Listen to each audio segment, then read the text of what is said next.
வணக்கம். ஆகாஷ்வாணி மாநில செய்திகள் வாசிப்பவர் சாந்தி ரமேஷ். தலைப்புச் செய்திகள். நாட்டின் வானிலை முன்னறிவிப்பு முறையை நவீனப்படுத்தி துல்லிய தகவல்களை வழங்குவதன் மூலம் பேரிடர் கால உயிரிழப்பும் சேதமும் குறையும் என்று குடியரசுத் தலைவர் திருமதி திரௌபதி முர்மு தெரிவித்துள்ளார். இந்திய மலேசிய மின்னணு பண பரிவர்த்தனை திட்டங்கள் விரைவில் இணைக்கும் நடவடிக்கைகள் மேற்கொள்ளப்படுவதாக பிரதமர் திரு நரேந்திரமோடி கூறியுள்ளார். மகளிருக்கு எதிரான பாலியல் வன்கொடுமை குற்றவாளிகளுக்கு பாரபட்சமின்றி தண்டனை வழங்கப்பட வேண்டும் என்று மத்திய அமைச்சர் டாக்டர் எல் முருகன் கூறியுள்ளார். தமிழ்நாட்டில் கால்நடை பராமரிப்பு, மீன்வளம் உள்ளிட்ட துறைகளின் புதிய கட்டடங்களை முதலமைச்சர் திரு மு.க. ஸ்டாலின் இன்று திறந்து வைத்தார். தமிழ்நாட்டில் வாக்காளர் பட்டியல் சரிபார்ப்பு பணிகள் இன்று தொடங்கியுள்ளன. இனி விரிவான செய்திகள். நாட்டின் வானிலை முன்னறிவிப்பு முறையை நவீனப்படுத்தி துல்லிய தகவல்களை வழங்குவதன் மூலம் பேரிடர் கால உயிரிழப்புகள் குறையும் என்று குடியரசுத் தலைவர் திருமதி திரௌபதி முர்மு தெரிவித்துள்ளார். குடியரசுத் தலைவர் மாளிகையில் தேசிய புவி அறிவியல் விருதுகளை இன்று வழங்கி பேசிய அவர், நாட்டின் பல்வேறு பகுதிகளில் மண் சரிவு மற்றும் வெள்ளத்தால் நேரிட்ட உயிரிழப்புகள் குறித்து கவலை தெரிவித்துள்ளார். நிலச்சரிவு அபாயம் உள்ள இடங்களை முன்கூட்டியே கண்டறிந்து அறிவிப்பதற்காக கொல்கத்தாவில் தேசிய நிலச்சரிவு முன்னறிவிப்பு மையம் ஏற்படுத்தப்படுவதாக கூறினார். நம் நாடு 2047ஆம் ஆண்டிற்குள் வளர்ச்சியடைந்த நாடாக உருவெடுக்க கனிம உற்பத்தியில் தற்சார்புடைய நாடாக நாம் மேம்பட வேண்டும் என்றும் அவர் குறிப்பிட்டார். கனிம பிரிவில் மத்திய அரசின் பல்வேறு முன்னோடி திட்டங்களையும் அவர் சுட்டிக்காட்டினார். இந்நிகழ்வில் 21 புவிசார் விஞ்ஞானிகளுக்கு 12 பிரிவுகளில் விருதுகளை குடியரசுத் தலைவர் இன்று வழங்கினார். இந்தோ பசிபிக் பிராந்தியத்தில் இந்தியாவின் முக்கிய பங்களிப்பு நாடாக மலேசியா திகழ்கிறது என்று பிரதமர் திரு நரேந்திரமோடி தெரிவித்துள்ளார். புதுடெல்லியில் மலேசிய பிரதமர் அன்வர் பின் இப்ராஹிமுடன் இருதரப்பு பேச்சுவார்த்தைகளை மேற்கொண்ட பின்னர் இன்று செய்தியாளரிடம் பேசிய பிரதமர், பொருளாதார ஒத்துழைப்பில் இரு நாடுகளுக்கிடையே பல்வேறு வாய்ப்புகள் கண்டறியப்பட்டு வருவதாக குறிப்பிட்டார். நிதி தொழில்நுட்பம், மின் குறைக்கடத்தி, செயற்கை நுண்ணறிவு உள்ளிட்ட பல்வேறு பிரிவுகளில் இரு நாடுகளும் இணைந்து பணியாற்றுவதற்கான வாய்ப்புகள் குறித்தும் பிரதமர் எடுத்துரைத்தார். இந்தியாவின் மின்னணு பண பரிவர்த்தனை திட்டத்தையும் மலேசியாவின் பேநெட் திட்டத்தையும் இணைக்கும் நடவடிக்கைகள் மேற்கொள்ளப்படுவதாக அவர் கூறினார். பரஸ்பர ஒத்துழைப்பிற்கு வாய்ப்புள்ள அனைத்து துறைகள் குறித்தும் விவாதிக்கப்பட்டதாக கூறிய பிரதமர், இருதரப்பு வர்த்தகம் சீராக இரு நாடுகளுக்கிடையே முன்னேறி வருவதாகவும் குறிப்பிட்டார். இந்நிகழ்ச்சியில் பேசிய மலேசிய பிரதமர் அன்வர் பின் இப்ராஹிம், இரு நாடுகளுக்கிடையிலான அரசியல் ஒத்துழைப்பை வலுப்படுத்துவதற்கான பேச்சுவார்த்தைகள் இடம்பெற்றதாக கூறினார். முன்னதாக குடியரசுத் தலைவர் மாளிகையில் மலேசிய பிரதமருக்கு பாரம்பரிய கலாச்சார வரவேற்பு இன்று வழங்கப்பட்டது. இதனைத் தொடர்ந்து புதுடெல்லி ராஜ்காட்டில் தேசப்பிதா மகாத்மா காந்தியடிகளின் நினைவிடத்தில் அவர் அஞ்சலி செலுத்தினார். பிரதமர் திரு நரேந்திரமோடி 3 நாள் அரசுமுறை பயணமாக போலந்து, உக்ரைன் நாடுகளுக்கு நாளை புறப்படுகிறார்.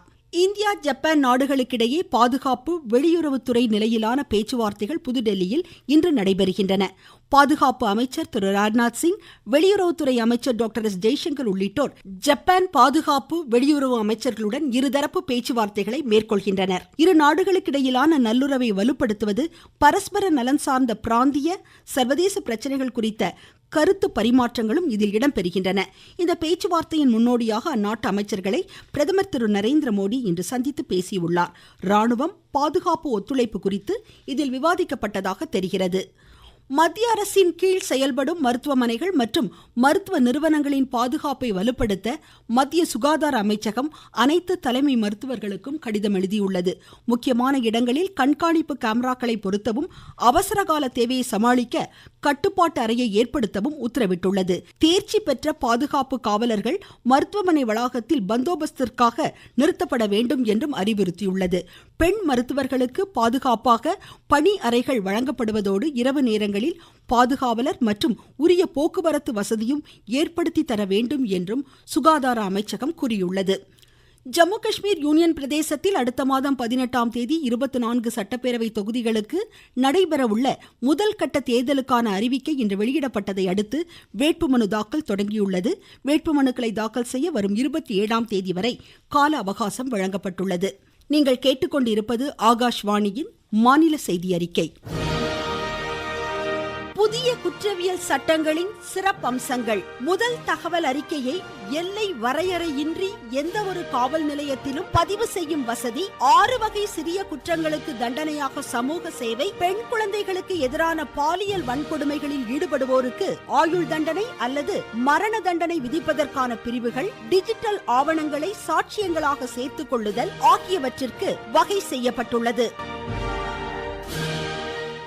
தமிழ்நாட்டின் வளர்ச்சிக்காக கடந்த 10 ஆண்டுகளில் மத்திய அரசு 11 லட்சம் கோடி ரூபாய் நிதியை ஒதுக்கீடு செய்துள்ளதாக மத்திய தகவல் ஒலிபரப்புத்துறை இணையமைச்சர் டாக்டர் எல் முருகன் கூறியுள்ளார். நெல்லை பாளையங்கோட்டையில் உள்ள ஒண்டி வீரனின் மணிமண்டபத்தில் அன்னாரது சிலைக்கு இன்று மாலை அணிவித்து மரியாதை செலுத்திய பின்னர் செய்தியாளரிடம் பேசிய அமைச்சர், 3 ஆண்டுகளுக்கு முன்னர் பிரதமர் திரு நரேந்திர மோடியின் உத்தரவின் பேரில் ஒண்டி வீரன் நினைவாக அஞ்சல் தலை வெளியிடப்பட்டதாக குறிப்பிட்டார். வெள்ளையர்களை எதிர்த்து போராட்டம் நடத்திய பல்வேறு தலைவர்களை தந்தது திருநெல்வேலி மண் என்றும் அவர் புகழாரம் சூட்டினார். மெட்ரோ ரயில் தொடர்பான பயன்பாட்டு அறிக்கை தணிக்கையை தமிழக அரசு வழங்கினால் உடனடியாக அந்த திட்டத்திற்கு நிதி வழங்கப்படும் என்றார். மகளிருக்கு எதிரான பாலியல் வன்கொடுமை குற்றவாளிகளுக்கு பாரபட்சமின்றி தண்டனை வழங்கப்பட வேண்டும் என்றும் அவர் குறிப்பிட்டார். கேள்வி ஒன்றிற்கு பதிலளித்த அமைச்சர், தேசிய ஜனநாயக கூட்டணி வலிமையான கூட்டணியாக திகழ்கிறது என்றார். முன்னதாக தூத்துக்குடி விமான நிலையத்தில் இன்று செய்தியாளர்களிடம் பேசிய அவர், வரும் 2047ஆம் ஆண்டிற்குள் இந்தியா வளர்ச்சியடைந்த நாடாக உருவெடுக்கும் என்று நம்பிக்கை தெரிவித்தார். கடந்த 10 ஆண்டுகளில் நாம் பார்த்தோம், நாட்டினுடைய வளர்ச்சியினுடைய வேகத்தை தூத்துக்குடி கூட நம்முடைய பிரதமர் திரு நரேந்திர மோடிஜி அவர்கள் வருகை தந்து குலசேகரப்பட்டினத்தில் கிட்டத்தட்ட 1800 கோடி ரூபாயில ராக்கெட் ஏவுதளத்தை இங்கு கொடுத்திருந்தார்கள். நம்முடைய வ.உ. சிதம்பரனார் அவர்களுடைய அந்த துறைமுகத்தை மேம்படுத்தும் பணிக்கு இங்கு வந்து தொடக்கி வைத்து அந்த பணிகள் எல்லாம் நடந்து கொண்டிருக்கிறது. இந்த அரசாங்கம் மிக வேகமாக இன்ஃப்ராஸ்ட்ரக்சர் வசதிகளை முன்னுரிமை கொடுத்து நாம் வேலை செய்து கொண்டிருக்கிறோம். முதலமைச்சர் திரு மு.க. ஸ்டாலின் கால்நடை பராமரிப்புத்துறை சார்பில் 200 நடமாடும் கால்நடை மருத்துவ ஊர்திகளின் சேவைகளை தலைமைச் செயலகத்தில் இன்று கொடியசைத்து தொடங்கி வைத்தார். மருத்துவம் மற்றும் மக்கள் நலவாழ்வுத்துறையின் சார்பில் 1474 பேருக்கு மருந்தாளுநர் மற்றும் உதவியாளர்களுக்கான பணி நியமன ஆணைகளை முதலமைச்சர் வழங்கினார். கால்நடை பராமரிப்புத்துறை சார்பில் தஞ்சை, கரூர், தூத்துக்குடி, ராமநாதபுரம், புதுக்கோட்டை உள்ளிட்ட மாவட்டங்களில் கட்டப்பட்ட புதிய கட்டடங்களை அவர் திறந்து வைத்தார். மீன்வள பல்கலைக்கழக வளாகத்தில் புதிய உழவர் பயிற்சி மைய கட்டிடத்தையும் முதலமைச்சர் இன்று திறந்து வைத்துள்ளார். தமிழ்நாட்டில் வாக்காளர் பட்டியல் சரிபார்ப்பு பணிகள் இன்று தொடங்கின. வாக்குச்சாவடி நிலைய அலுவலர்கள் வீடு வீடாக சென்று இப்பணிகளை மேற்கொள்கின்றனர். திருச்சியில் மாவட்ட ஆட்சித்தலைவர் திரு மா. பிரதீப்குமார் தலைமையில் நடைபெற்ற சிறப்பு வாக்காளர் சுருக்கமுறை திருத்த கூட்டத்தில் பேசிய அவர், வாக்காளர்கள் இந்த வாய்ப்பை பயன்படுத்திக் கொள்ளுமாறு அறிவுறுத்தினார். 6/1/2025 இறுதி வாக்காளர் பட்டியலை முடிவு பண்ணணும். இன்றைய தினத்திலிருந்து வீடு வீடாக சென்று வாக்காளர்களுக்கு அவங்களுடைய விஷயங்களை அப்டேட் பண்றதுக்காக இந்த கேம்பெயின் ஸ்டார்ட் ஆகுது. போட்டோ சரியில்லை, இல்லை ஏதாவது சேஞ்சஸ் பண்ணணும் அப்படின்னா அவங்க மாற்றி அவர்கள் கொடுப்பார்கள். 2547 போலிங் ஸ்டேஷன்ஸ்க்கு 1155 லொகேஷன்ல கேம்ப்ஸ் அந்த ஃபார்ம்ஸ் வாங்குறது நடைபெறும். கள்ளக்குறிச்சி மாவட்டத்தில் வாக்குச்சாவடி நிலை அலுவலர்களால் வீடுகளுக்கு வரும்போது பொதுமக்கள் ஒத்துழைப்பு நல்குமாறு ஆட்சித்தலைவர் திரு பிரசாந்த் கேட்டுக்கொண்டுள்ளார். ஈரோடு நல்லாம்பட்டி அருகே கீழ்பவானி வாய்க்கால் கசிவுநீர் குழாயில் ஏற்பட்டுள்ள உடைப்பு 2 நாட்களில் சீர் செய்யப்பட்டு தண்ணீர் திறப்பதற்கான நடவடிக்கைகள் மேற்கொள்ளப்படும் என்று மாநில வீட்டுவசதி நகர்ப்புற வளர்ச்சித்துறை அமைச்சர் திரு முத்துசாமி தெரிவித்துள்ளார்.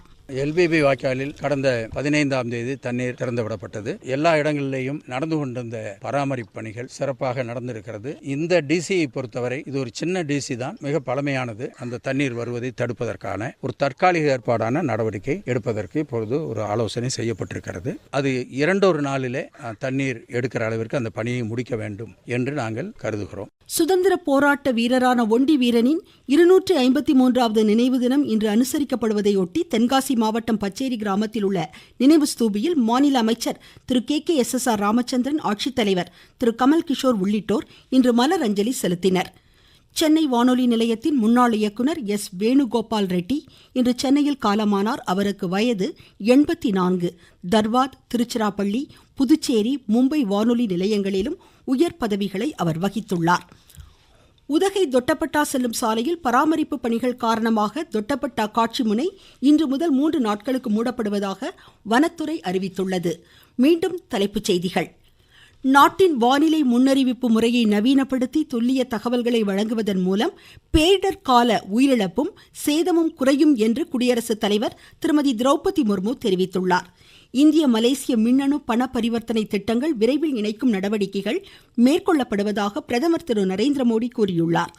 மகளிருக்கு எதிரான பாலியல் வன்கொடுமை குற்றவாளிகளுக்கு பாரபட்சமின்றி தண்டனை வழங்கப்பட வேண்டும் என்று மத்திய அமைச்சர் டாக்டர் எல் முருகன் தெரிவித்துள்ளார். தமிழ்நாட்டில் கால்நடை பராமரிப்பு, மீன்வளம் உள்ளிட்ட துறைகளின் புதிய கட்டடங்களை முதலமைச்சர் திரு மு.க. ஸ்டாலின் இன்று திறந்து வைத்துள்ளார். தமிழ்நாட்டில் வாக்காளர் பட்டியல் சரிபார்ப்பு பணிகள் இன்று தொடங்கியுள்ளன. இத்துடன் இந்த செய்தி அறிக்கை முடிவடைந்தது.